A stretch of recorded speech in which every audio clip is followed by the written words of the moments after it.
प्रिय भक्तों, आप सभी का हमारे YouTube चैनल भक्ति एक साधना में स्वागत है। आज हम आपको इस वीडियो में मार्गशीर्ष मास की कथा अध्याय 2 सुनाने जा रहे हैं। जय श्री हरि, जय श्री कृष्ण गोविंद। भक्तों, जैसे मार्गशीर्ष मास का प्रथम अध्याय हमें बताता है कि भगवान श्री कृष्ण की आराधना करने से दरिद्रता और दुख मिट जाते हैं, वैसे ही दूसरा अध्याय हमें यह सिखाता है कि इस मास में किया गया दान, दीपदान, स्नान और उपवास न केवल जीवन को शुभ करता है बल्कि हमारे पितरों और कुल को भी मोक्ष प्रदान करता है। यह कथा बताती है कि कैसे एक पाप बुद्धि राजा मार्गशीर्ष मास के व्रत से न केवल पवित्र हुआ बल्कि अपनी संपूर्ण वंश परंपरा को मुक्त करा सका। बहुत समय पहले कुंतलपुर नामक राज्य में वीरसेन नामक राजा राज्य करता था। वह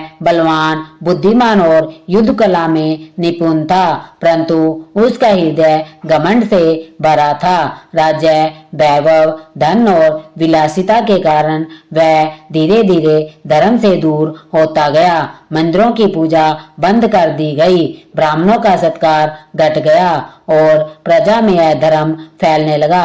एक दिन अचानक राजा को एक स्वप्न आया। उसने स्वप्न में देखा कि उसका पिता, जो मृत्यु के बाद पितृक में था, अत्यंत कष्ट में तड़प रहा है। राजा ने भयभीत होकर पूछा, पिताश्री, आप ऐसे कष्ट में क्यों हैं? पिता ने उत्तर दिया, वत्स, यह पीड़ा तुम्हारे अहंकार और अधर्म का फल है। तूने यज्ञ, दान और धर्म से मुंह मोड़ लिया है, इस कारण हम पितृक में शांति नहीं पा रहे हैं। यदि तू हमारा उद्धार चाहता है तो भगवान विष्णु का व्रत कर। आने वाले मार्गशीर्ष मास में श्रद्धा से उपवास रख, दान कर और दीप प्रज्वलित कर। यह मास भगवान श्री कृष्ण को अति प्रिय है। जो व्यक्ति इस मास में तुलसी और दीप से पूजन करता है उसके पितर स्वर्ग को प्राप्त करते हैं। स्वप्न समाप्त हुआ और राजा भयभीत होकर जाग उठा। उसके भीतर एक अजीब सी शांति और पश्चाताप का भाव उत्पन्न हुआ। वह राजमहल से निकलकर उसी क्षण मंदिर पहुंचा और पुजारी के चरणों में गिर पड़ा। पुजारी ने कहा, राजन, भगवान का आह्वान तभी होता है जब आत्मा परिवर्तन के लिए तैयार होती है। मार्गशीर्ष मास निकट है, श्रद्धा से उसका व्रत कर, तेरा और तेरे कुल का उद्धार होगा। अगले दिन से ही राजा ने सबको आदेश दिया, नगर के हर घर में भगवान विष्णु की आराधना हो, हर मंदिर में दीप प्रज्वलित हो और हर गरीब को अन्न वस्त्र का दान दिया जाए। जब मार्गशीर्ष मास आरंभ हुआ तो राजा ने राजसी वस्त्र त्याग दिए, साधारण वस्त्र धारण किए और राज्य सिंहासन के स्थान पर भूमि पर बैठकर ओम नमो भगवते वासुदेवाय का जाप प्रारंभ किया। उसने नियम लिया, ना तो वह क्रोध करेगा, ना असत्य बोलेगा, ना किसी जीव को कष्ट देगा। राजा प्रतिदिन ब्रह्म मुहूर्त में उठकर स्नान करके गंगाजल से भगवान श्री कृष्ण का अभिषेक करता।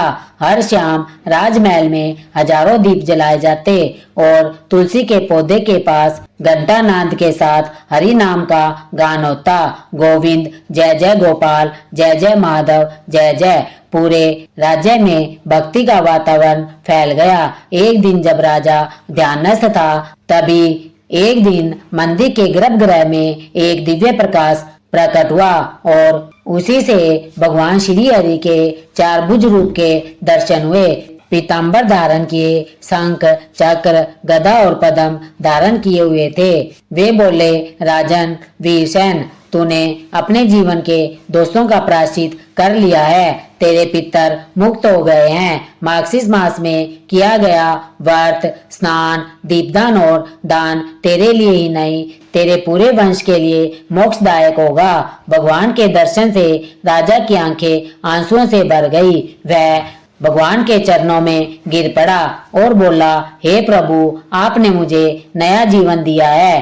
अब मेरा हर कार्य आपकी सेवा में समर्पित रहेगा। तभी आकाश से पुष्प वृष्टि होने लगी। मंदिर में घंटानाद गूंज उठा और उसी सन राजा के स्वप्न में देखे गए उसके पिता का स्वर सुनाई दिया, वत्स, तेरा धर्म लौट आया है, हमारा उद्धार हुआ है। इसके पश्चात राजा ने मार्गशीर्ष मास के अंत तक निरंतर उपवास, दान, भजन और कथा श्रवण का कर्म जारी रखा। पूरे राज्य में अनगिनत दीपक जलाए गए, गरीबों को भोजन और वस्त्र दिए गए। मार्गशीर्ष पूर्णिमा के दिन जब अंतिम दीप जलाया गया तो नगर में ऐसी दिव्यता फैली कि मानो स्वयं लक्ष्मी जी वहां अवतरित हो गई हो।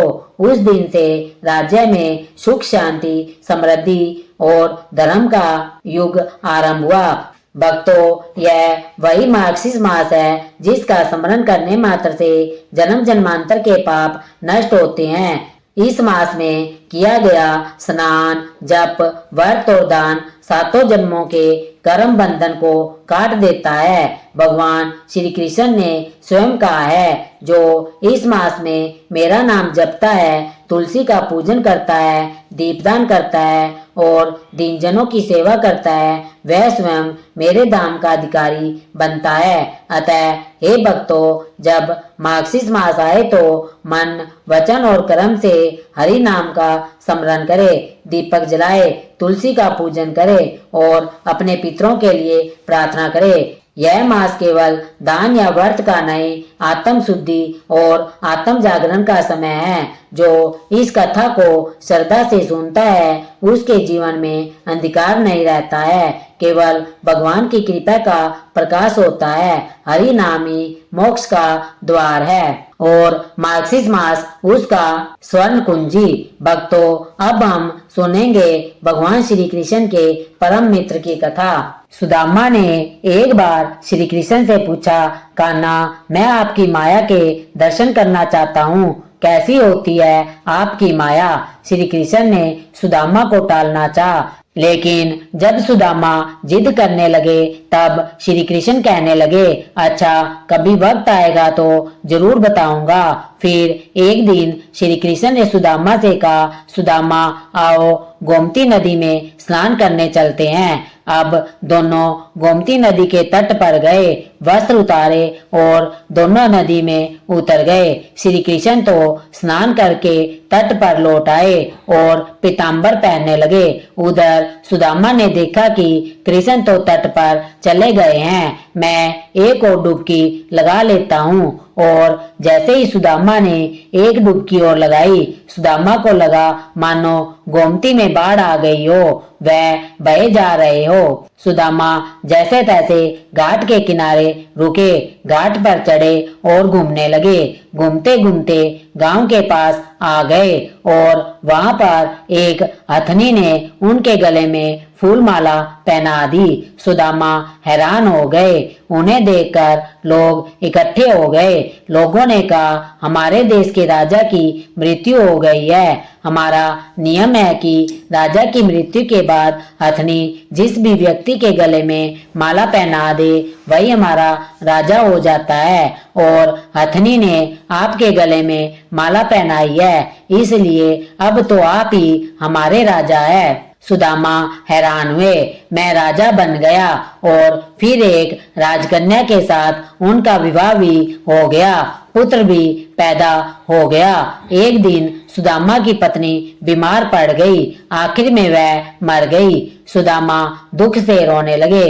उनकी पत्नी जो मर गई थी, जिन्हें वह बहुत चाहते थे, वह बहुत सुंदर और सुशील थी, पर अब वो पत्नी मर गई। इस कारण सुदामा बहुत दुखी हुए।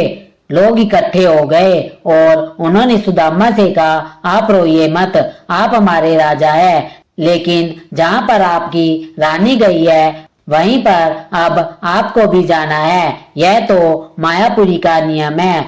आपकी पत्नी को अब चिता में अग्नि दी जाएगी और आपको भी अपनी पत्नी की चिता में प्रवेश करना होगा। आपको भी अपनी पत्नी के साथ जाना ही होगा। यह सुनते ही सुदामा की तो सांसें रुक गई। डर के मारे हाथ पांव फूल गए। अब मुझे भी मरना ही होगा। मेरी पत्नी की मृत्यु हुई है, मेरी तो नहीं हुई, भला फिर मैं क्यों मरूं? यह कैसा नियम है? सुदामा अब अपनी पत्नी की मृत्यु को भूल गए, उस दुख को भी भूल गए। उनका रोना भी बंद हो गया और अब वह अपनी ही चिंता करने लगे। कहने लगे कि भाई, मैं तो मायापुरी का वासी नहीं हूँ, मुझ पर आपकी नगरी का कानून लागू नहीं होता, मुझे क्यों जलना होगा? लोग नहीं माने। कहने लगे अपनी पत्नी के साथ आपको भी चिता में जलना होगा, मरना होगा, यह यहाँ का नियम है। लोगों की बात सुनकर सुदामा ने कहा, अच्छा भाई, चिता जलने से पहले मुझे स्नान तो कर लेने दो। पहले तो लोग नहीं माने, लेकिन जब सुदामा ने बहुत अनुनय विनय की तो फिर उनकी बात मान ली गई और उन्होंने कुछ हथियारबंद लोगों का पहरा वहां पर लगा दिया।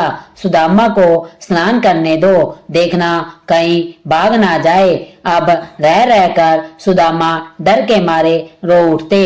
सुदामा इतना डर गए थे कि उनके हाथ पैर कांपने लगे।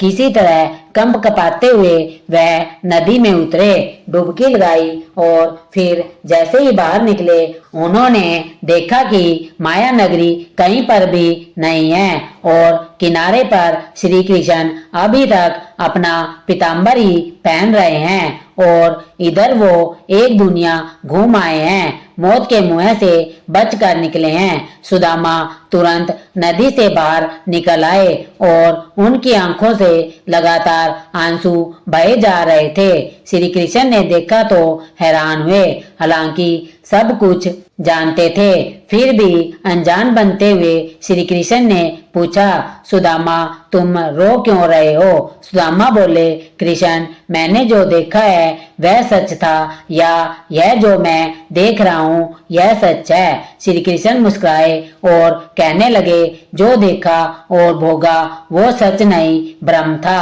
स्वप्न था, माया थी मेरी, और जो तुम अब मुझे देख रहे हो यही सच है। मैं ही सच हूँ, मुझसे अलग जो कुछ भी है वह मेरी माया ही है। और सुदामा जो मुझे सर्वत्र देखता है, मुझे महसूस करता है, उसे मेरी माया स्पर्श नहीं करती। माया स्वयं का विस्मरण है, माया अज्ञान है और इंसान तो माया की कठपुतली है, जिसे माया जब चाहे जैसा चाहे नचाती ही रहती है। जो प्रभु श्री कृष्ण से जुड़ा है वह नाचता नहीं, भ्रमित नहीं होता, माया से दूर ही रहता है। जो जान जाता है, और सुदामा भी जान गए थे, जो जान गया अब भला वह श्री कृष्ण से अलग कैसे रह सकता है? अब तो आप भी श्री कृष्ण को जान गए होंगे, इसका मतलब आप भी माया से दूर ही है। भक्तों, प्रेम से बोलिए श्री कृष्ण भगवान की जय हो।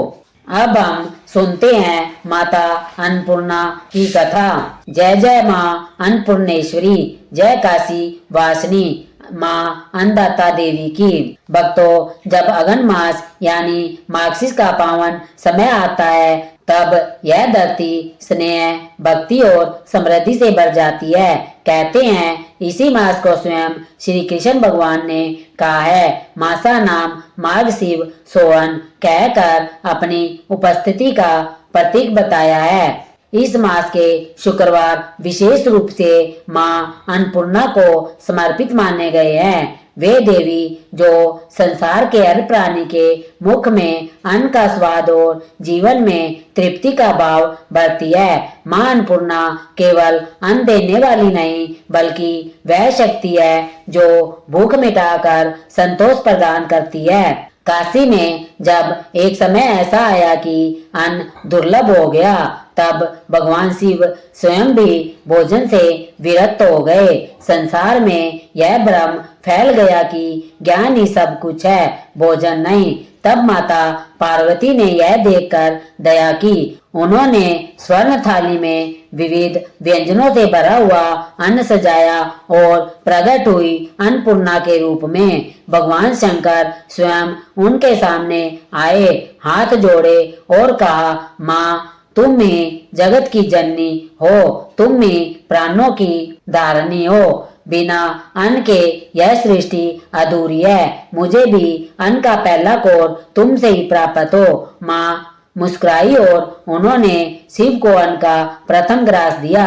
तभी से काशी में अन्नपूर्णा देवी की आराधना प्रारंभ हुई और यह संकल्प लिया गया कि जो कोई अगन मास के शुक्रवार को माता की कथा सुनता और सुनाता है, उसका घर सदा भरा रहेगा और उसके द्वार पर कभी भूख नहीं आएगी। अब सुनिए भक्तों, मां अन्नपूर्णा की वह दिव्य व्रत कथा जो सच्चे भाव से सुनने वाले के जीवन को सुख समृद्धि से भर देती है।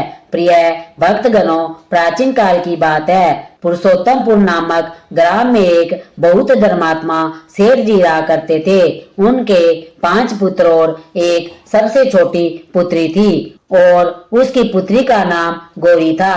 सेठ जी का बड़ा पूरा परिवार था। सेठ जी अपने सभी 5 पुत्रों का विवाह कर चुके थे और अब छोटी बेटी गौरी विवाह के योग्य हुई थी, तो उन्होंने उसका विवाह एक दूसरे नगर के अपने ही समान धनी परिवार में कर दिया था। अब सेठ जी की पुत्री गौरी दुल्हन बनकर जिस घर में गई, उसका पति अपने माता पिता का इकलौता पुत्र था। अब गौरी बड़ी ही प्रसन्नता पूर्वक अपने ससुराल में रहने लगी। गौरी बड़ी ही सदाचार, गुणवान तथा रूपवती थी। एक दिन की बात है, जब 1.25 महीना शादी को हो गया, तब सास ने गौरी को रसोई संभालने के लिए दे दी। रसोई की सारी बातें समझा दी। गौरी अपनी सासू माँ का पांव छूकर रसोई में प्रवेश करती है। तब सासू माँ ने कहा, बहू रोज सुबह जल्दी उठकर पूजा पाठ करके रसोई में प्रवेश करना, फिर खाना बनाना। रोटी बनाते समय पहली रोटी गाय की और अंतिम रोटी कुत्ते की बनाना मत भूलना। इस प्रकार सास ने गौरी को सब कुछ समझा दिया। अब देखिए, गौरी 4 लोगों के लिए खाना बनाती और खाना बनाकर अपने पूरे परिवार को खिलाती। जब अंत में खुद खाने के लिए बैठती, तब वह देखती है कि उसके लिए तो रोटी बची ही नहीं। अब क्या करे, वह चावल दाल और सब्जी खाकर पानी पी लेती। अब जब शाम होती है, तब गौरी सुबह से ज्यादा आटा लगाती है और रोटी सब्जी बना कर रख देती है। जब रात्रि में सब लोग खा लेती है, तो फिर से जब गौरी खाने के लिए बैठती है तो रोटी का डब्बा खोलती है तो उसमें एक भी रोटी नहीं थी। यह देखकर उसे बड़ा ही आश्चर्य होता है कि उसने तो सुबह से भी ज्यादा आटा लगाया था, लेकिन रोटियां बची ही नहीं। अब तो सिर्फ सब्जी खाकर पानी पीकर वह सो जाती है। अगले दिन फिर उसने कल से दुगना आटा लगाया और रोटियां बनाई, लेकिन फिर से उसे रोटी नहीं मिली। सभी रोटियां खत्म हो गई। अब उस दिन भी उसे सब्जी खाकर पानी पीकर ही रहना पड़ा। इसी प्रकार गौरी चाहे जितना भी आटा लगाती, रोटियां उसके लिए नहीं बचती थी। यह हर रोज का काम हो गया था। वह सोचने लगी, आखिर कौन नहीं चाहता है कि मैं रोटियां नहीं खाऊं, मेरा पेट ना भरे। गौरी अपनी सास से ज्यादा आटा लगाती थी और सोचती थी कि किसी ना किसी दिन तो उसे रोटी मिलेगी, किंतु ऐसा नहीं होता था। ऐसा करते करते वह बहुत कमजोर और दुबली पतली हो गई। प्रिय भक्तगणों, ऐसे ही एक दिन की बात है, जब गौरी रसोई में सब्जियां काट रही थी तो गलती से चाकू से उसका हाथ कट गया और वह रोटियां नहीं बना पाती। तो उसकी सास ने कहा, बहू रहने दो, आज मैं रोटियां बना देती हूँ। तो गौरी ने कहा, नहीं सासू माँ, आप आटा लगा दीजिए, मैं रोटियां बना दूंगी। प्रिय भक्तगणों, सास ने आटा लगाया और फिर बहू को दे देती है। बहू रोटियां बनाकर तैयार कर देती है।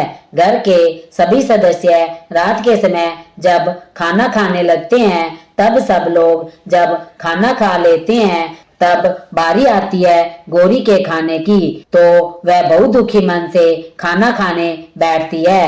वह सोचती है, आज तो सासू माँ ने आटा गूंदा है, वह भी बहुत कम, आज तो मेरे लिए रोटियां बची ही नहीं होगी। यह सोचकर बहू मन ही मन बहुत दुखी होती है। किंतु जब वह रोटी के डिब्बे को खोलती है तो उसने देखा कि उसमें 4-5 रोटियां पड़ी है। यह देखकर बहू बहुत खुश होती है।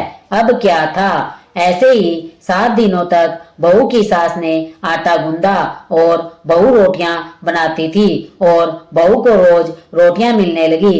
इन 7 दिन बहू ने भर पेट खाना खाया। जब 8वां दिन आया था, तब सास ने कहा, गौरी, क्या मैं आज आटा गूंद दूं या फिर तुम आटा गूंद लोगी? गौरी ने कहा, नहीं सासू माँ, मेरा हाथ ठीक हो गया है, मैं आटा गूंद लूंगी। प्रिय भक्तों, उस दिन गौरी ने आटा गूंदा और रोटियां बनाई, सबको खाना प्रेम पूर्वक खिलाया। जब उसके खाने की बारी आई, तब उसने देखा कि रोटी के डिब्बे में तो रोटी है ही नहीं, पूरी रोटियां खत्म हो गई है। यह देखकर बहू गौरी बहुत ही आश्चर्य में पड़ जाती है। वे सोचती है, जब तक सासू माँ ने आटा गूंदा था, तब तक तो मुझे रोटियां मिलती थी, लेकिन जब से मैं आटा गूंदने लगी हूँ, मुझे रोटियां ही नहीं मिलती है, जबकि सासू माँ मुझसे बहुत ही कम आटा गूंदती थी। इसके बाद भी पूरा परिवार उसमें खा लिया करता था, ऐसी क्या बात है? यह सारी बातें सोचकर गौरी बहुत ही परेशान हो जाती है और दिन भर दुखी रहती है। एक दिन की बात है, गौरी के पति ने गौरी से पूछा, गौरी, तुम इतनी उदास क्यों रहती हो? इतना सारा धन संपत्ति तुम्हारा ही तो है, तुम्हें रोकने टोकने वाला कोई भी तो नहीं है, तुम अपने मन से अपने पसंद का भोजन बनाकर खा सकती हो, तुम दिन प्रतिदिन इतनी कमजोर कैसे होती जा रही हो? गौरी ने लाज और संकोच से अपने पति को कुछ नहीं बताया। तब उसके पति ने सोचा, शायद उसकी पत्नी को अपने माता पिता की याद आ रही होगी। इसलिए अगले दिन गौरी का पति अपने माता पिता से कहता है कि पिताजी, मुझे लगता है कि गौरी को अपने माता पिता की याद आ रही है, मैं उसे उसके मायके ले जाकर सबसे मिलाकर लाता हूँ। अपने बेटे की बात सुनकर गौरी के सास ससुर तैयार हो जाते हैं और उसे जाने की अनुमति दे देते हैं और कहते हैं, बेटा, यदि बहू को अपने माता पिता से मिलकर प्रसन्नता होती है तो अवश्य ही तुम उसे उसके मायके ले जाओ। अब गौरी का पति अपनी पत्नी को लेकर उसके मायके जाता है। दामाद और बेटी को देखकर मायके वाले बहुत खुश होते हैं और उनकी बहुत ही आवभगत होती है। तरह तरह के व्यंजन बनाए जाते हैं और खिलाए जाते हैं और बहुत सेवा सत्कार होता है। उसी दिन रात में समय मिलने पर गौरी की माँ ने अपनी बेटी को कोने में ले जाकर पूछा, बेटी, तुम इतनी दुबली पतली कैसे हो गई हो? तुम बहुत ही कमजोर दिख रही हो, क्या बात है? तुम्हें कौन सी बात खाए जा रही है? क्या तुम्हारे सास ससुर तुम्हारी चिंता नहीं करते हैं, तुम्हें दुख देते हैं? ऐसी कौन सी बात है जिससे तुम्हारी यह दशा हो गई है? अपनी माँ की बात सुनकर गौरी अपनी सारी परेशानी और चिंताएं अपनी माँ को बताती है। अपनी बेटी की बात सुनकर गौरी की माँ ने कहा, बेटी, हमें लगता है माँ अन्नपूर्णा तुमसे नाराज हो गई है। इस विषय में तो मैं कुछ नहीं कर सकती, लेकिन तुम्हारे ससुराल में हमारा बोलने का कोई अधिकार नहीं है, इसलिए मैं तो कहूंगी कि तुम यहाँ से जाने के बाद इस विषय में अपने सास और ससुर से बात करना, वही कुछ हल बताएंगे और तुम्हारी समस्या का समाधान होगा। बेटी, माँ अन्नपूर्णा जिससे नाराज होती है उसके साथ ऐसा ही होता है। अब अपनी माँ की बातें सुनकर गौरी निश्चय करती है कि वह सारी बातें अपनी सासू माँ से कहेगी। अब जब वह सुबह का समय होता है तो गौरी अपने माता पिता से विदाई लेकर अपने ससुराल आ जाती है। ससुराल आने के बाद वह अपने सास ससुर और पति से सारी बातें कह सुनाती है। वह कहती है, माँ जी, जब से मैंने रसोई संभाली है और खाना बनाया है तब से मेरे लिए एक भी दिन रोटियां खाने के लिए नहीं बचती है। मैं बिना खाए ही सो जाती हूँ, कभी कभी तो पानी पीकर सो जाती हूँ और कभी कभी चावल सब्जी खाती हूँ, रोटी तो मुझे मिलती ही नहीं है। और माँ जी, आपको याद है जब मेरा हाथ कटा था तब आप उस समय आटा गूंदा करती थी और वह भी कम मात्रा में, फिर भी मेरे लिए रोटियां बच जाती थी और मैं भर पेट खाना खाती थी। लेकिन अब जब मेरे हाथ का घाव ठीक हो गया है तब से मैं फिर से आटा गूंदने लगी और रोटियां बनाने लगी। अब फिर से मेरे लिए रोटियां नहीं बचती है, मैं आधे पेट ही खाना खाती हूँ। अपनी बहू की बातें सुनकर सास को सब कुछ समझ में आ गया। उसने कहा, बहू, यह शायद मेरी ही गलती है। मैंने तुम्हें सब कुछ बताया, सब कुछ सिखाया, लेकिन एक बात तो बताना ही भूल गई। ऐसा कहकर सास अपनी बहू का हाथ पकड़कर रसोई में ले जाती है। एक प्रांत में आटा निकालकर उस आटे को अच्छे से गूंदती है। गूंदने के बाद उस गूंदे हुए आटे पर अपनी उंगलियों से 5 छाप लगा देती है और कहती है, बहू, यह माँ अन्नपूर्णा की छाप होती है, उनका चिन्ह माना जाता है। आटा लगाने के बाद कोई भी स्त्री इस तरह छाप लगाती है तो उसके घर में बरकत होती है। इसका अर्थ यह है कि माँ अन्नपूर्णा की कृपा सभी परिवार वालों पर बरसे और कोई भी सदस्य भूखे पेट ना सोए। बहू, मैं तुम्हें ऐसा बताना भूल गई। आज से तुम आटा लगाते वक्त आटे पर अपने 5 उंगलियों की छाप छोड़ देना और माँ अन्नपूर्णा तुम्हारे ऊपर अवश्य ही कृपा करेगी। तुम कभी भी खाली पेट या भूखे पेट नहीं सोओगी। यह बरकत का चिन्ह होता है। अब अपनी सासू माँ की बात सुनकर बहू हर रोज आटा गूंदती और फिर उस पर अपनी 5 उंगलियों की छाप छोड़ देती और फिर रोटियां बनाती। अब बहू को भी हर रोज रोटियां मिलने लगी। वह भर पेट भोजन करने लगी और स्वस्थ भी हो गई। माँ अन्नपूर्णा की कृपा उस पर बरसने लगी। उसके हाथ में माँ अन्नपूर्णा का वास हो गया। घर पर कोई भी सदस्य भूखा नहीं रहता और जो कोई मेहमान आता या कोई भी भिक्षुक आता उसे भी वह खाना खिलाकर ही घर से विदा करती। इस प्रकार बहू के ऐसा करने से उसके घर में बरकत होने लगी, अन्न की वर्षा होने लगी। प्रिय भक्तगणों, आटे को गूंद कर उस पर 5 उंगलियों की छाप लगाना हमारी पुरानी परंपरा है। यह माँ लक्ष्मी और अन्नपूर्णा का चिन्ह माना जाता है। ऐसा करने से माता अन्नपूर्णा सदा प्रसन्न रहती है और घर वालों पर अपनी कृपा दृष्टि बनाए रखती है। घर का कोई भी सदस्य भूखे पेट नहीं सोता। हमारे पूर्वजों से लेकर अब तक यह परंपरा चली आ रही है। सभी माताएं बहनें अपनी 5 उंगलियों की छाप आटे पर अवश्य ही लगाती है और माँ अन्नपूर्णा से प्रार्थना करती है कि सबका पेट भरना, सबका कल्याण करना और घर में अन्न धन की वर्षा करना। ओम नमः शिवाय। जय माता दी। अब सुनिए श्री हरि और देवर्षि नारद की कथा, जिसमें आपको देवर्षि नारद के प्रश्न पूछने पर भगवान श्री कृष्ण ने जो कुछ भी उत्तर दिया उसका वर्णन सुनने को मिलेगा। आप सभी ने सुरभि गाय के बारे में तो सुना ही होगा।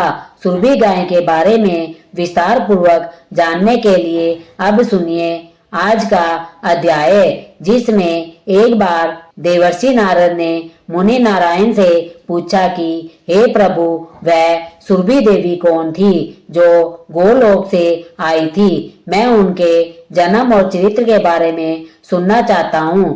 तब भगवान नारायण बोले, हे नारद, देवी सुरभि गोलोक में प्रकट हुई। वह गांव की अधिष्ठात्री देवी, गो की आदि, गांव की जननी और संपूर्ण गांव में प्रमुख है। मुनि, मैं सबसे पहले सृष्टि का प्रसंग सुना रहा हूँ। उसके अनुसार पूर्व काल में वृंदावन में उस सुरभि का जन्म हुआ था। एक समय की बात है, गोपाल नाव से गिरे हुए राधापति भगवान श्री कृष्ण कौतूहल वंश श्री राधा के साथ पुण्य वृंदावन में गए। वहां वे विहार करने लगे। उस समय कौतूहल वंश उन स्वेच्छा में प्रभु के मन में सहसा दूध पीने की इच्छा जाग उठी। तब भगवान ने अपने वाम पारस से लीला पूर्वक सुरभि गो को प्रकट किया। उसके साथ बछड़ा भी था। वह दूध देने वाली गाय थी। उस सहवत्सा गो को सामने देखकर सुदामा ने एक रत्नमय पात्र में उसका दूध दूह लिया। वो दूध अमृत से भी अधिक मधुर और जन्म और मृत्यु को दूर करने वाला था। स्वयं गोपीपति भगवान श्री कृष्ण ने उस गरम गरम स्वादिष्ट दूध को पिया। फिर हाथ से छूटकर वह पात्र धरती पर गिर पड़ा और दूध पूरी धरती पर फैल गया। उस दूध से वहां सहसा एक सरोवर बन गया। उसकी लंबाई और चौड़ाई सब ओर से 100 योजन की थी। गोलोक में वह सरोवर सी सरोवर के नाम से प्रसिद्ध हुआ। गोपियों और श्री राधा के लिए वह क्रीड़ा सरोवर बन गया। भगवान की इच्छा से उस क्रियावापी के घाट तत्काल अमृत दिव्य रत्नों द्वारा निर्मित हो गए। उसी समय अकस्मात असंख्य कामधेनु वहां प्रकट हो गई। जितनी वे गायें थी उतनी ही बछड़े भी उनके साथ सुरभि गो के रोमकूप से निकल आए। फिर उन गो के बहुत से पुत्र पौत्र भी हुए, जिनकी तो संख्या गिनी ही नहीं जा सकती। इस प्रकार उस सुरभि देवी ने गो की सृष्टि कही गई, जिससे संपूर्ण जगत व्यापक है। मुनि, पूर्व काल में भगवान श्री कृष्ण ने देवी सुरभि की पूजा की थी। तत्पश्चात त्रिलोकी में उस देवी की दुर्लभ पूजा का प्रचार हो गया। दीपावली के दूसरे दिन भगवान श्री कृष्ण की आज्ञा से देवी सुरभि की पूजा संपन्न हुई थी। यह प्रसंग मैं अपने पिता धर्म के मुख से सुन चुका हूँ। महाभाग देवी सुरभि का ध्यान, स्तोत्र, मूल मंत्र और पूजा की विधि का वेदोक्त कर्म मैं तुमसे कहता हूँ, सुनो। ओम सुरभाय नमः।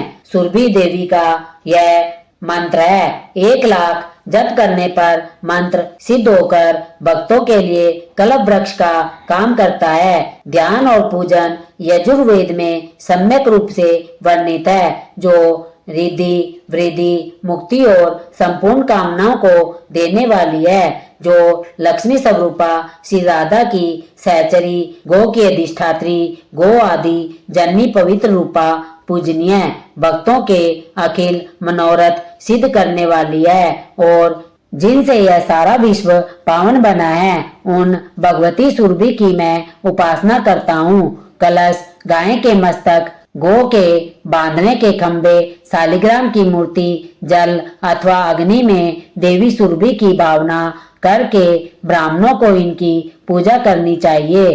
जो दीप मल्लिका के दूसरे दिन अर्थात दीपावली के दूसरे दिन पूर्वाह्न काल में भक्ति पूर्वक भगवती सुरभि की पूजा करेगा, वह जगत में पूज्य हो जाएगा। एक बार वरकल्प में देवी सुरभि ने दूध देना बंद कर दिया। उस समय त्रिलोकी में दूध का अभाव हो गया था। तब देवता अत्यंत चिंतित होकर ब्रह्मलोक में चले गए और ब्रह्मा जी की स्तुति करने लगे। फिर ब्रह्मा जी की आज्ञा पाकर इंद्र ने देवी सुरभि की स्तुति प्रारंभ कर दी।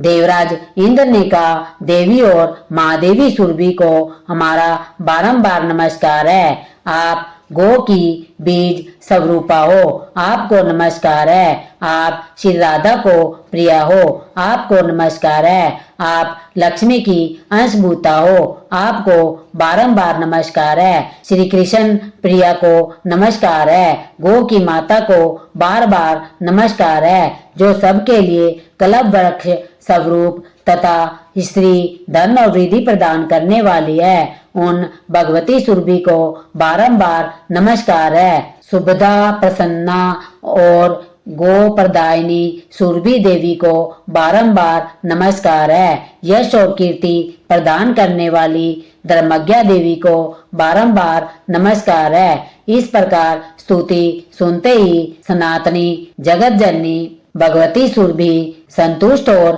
प्रसन्न होकर उस ब्रह्मलोक में ही प्रकट हो गई। देवराज इंद्र को परम दुर्लभ मनोवांछित वर देकर वे फिर से गोलोक को चली गई। देवता भी अपने अपने स्थान को चले गए। नारद फिर तो सारा विश्व सहसा दूध से भर गया। दूध से घी बना, घी से यज्ञ संपन्न होने लगा, जिससे देवता संतुष्ट हुए। जो मनुष्य इस महान पवित्र स्तोत्र का भक्ति पूर्वक पाठ करेगा, वह गोधन से संपन्न प्रचुर संपत्ति वाला परम यशस्वी और पुत्रवान हो जाएगा।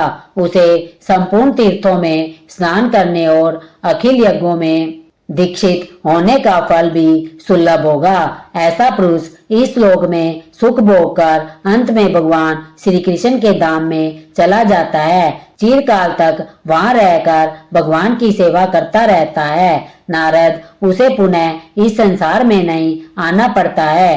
देवर्षि नारद फिर बोले, भगवान नारायण के ध्यान में तत्पर रहने वाले महाभाग मुनिव नारायण, आप नारायण के ही अंश है। सुरभि का उपाख्यान अत्यंत मनोहर है, उसे मैंने सुन लिया। वह समस्त पुराणों में गोपनीय कहा गया है। राधे कृष्ण इति श्री मार्गशीर्ष मास महात्म कथा अध्याय द्वितीय समाप्त हुआ। प्रेम से बोलिए जय श्री हरि विष्णु, जय लक्ष्मी माता।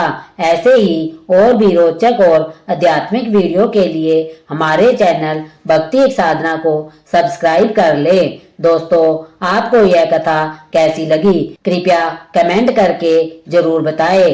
वीडियो पसंद आया हो तो लाइक करें और अपने दोस्तों के साथ शेयर करें। कमेंट बॉक्स में जय श्री कृष्णा जय श्री विष्णु लिखना ना भूलें। फिर मिलते हैं एक और भक्ति पूर्वक वीडियो के साथ।